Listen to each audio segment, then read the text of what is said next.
The Surfboard Studio's Polyester Repair Kit for Professional Finish comes with UV polyester resin, fiberglass, a transparent film, Qcell, stir sticks, a brush, an applicator, sandpaper, and catalyst hardener.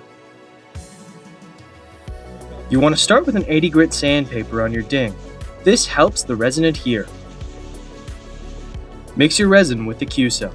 You want to aim for a toothpaste-like consistency.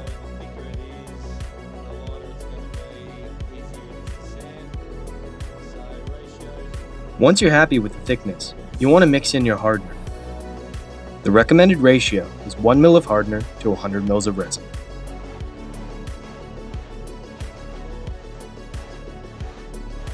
Put a healthy dollop of the Qcell resin mixture into the ding. Then, using a transparent film, evenly disperse it. Recommended curing time for the catalyst is 20 minutes. Once the Qcell resin mixture is fully cured, sand it back with 80 grit sandpaper.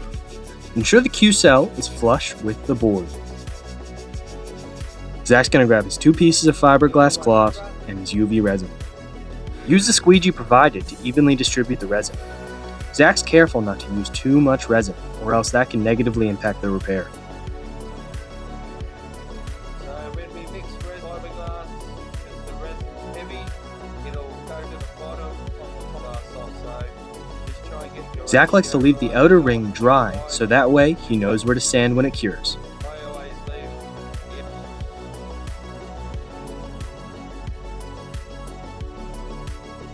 The UV resin cures in 10 to 20 minutes. Make sure it's hard to the touch and the fiberglass is secured to the board.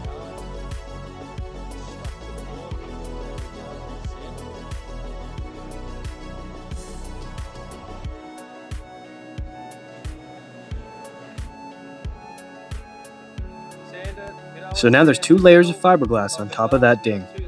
We want to try to keep as much strength in that fiberglass as possible. So you're going to take your 80 grit sandpaper and sand off all those dry spots around the edge.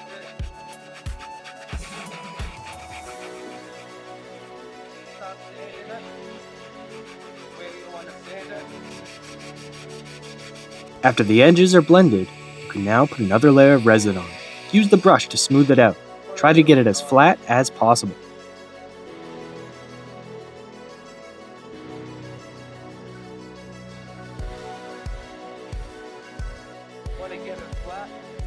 Once you're satisfied, wipe away the excess and let's cure it in the sun.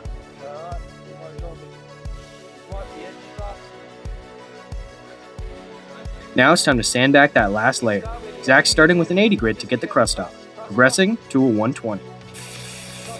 Then a 240. Make sure to sand around the edges and not just focusing in the middle. You really want to keep as much fiberglass in the middle as you can. That's where all the strength comes from. After that's done, you start with the wet dry. He's starting with an 800 and then moving to the 1200.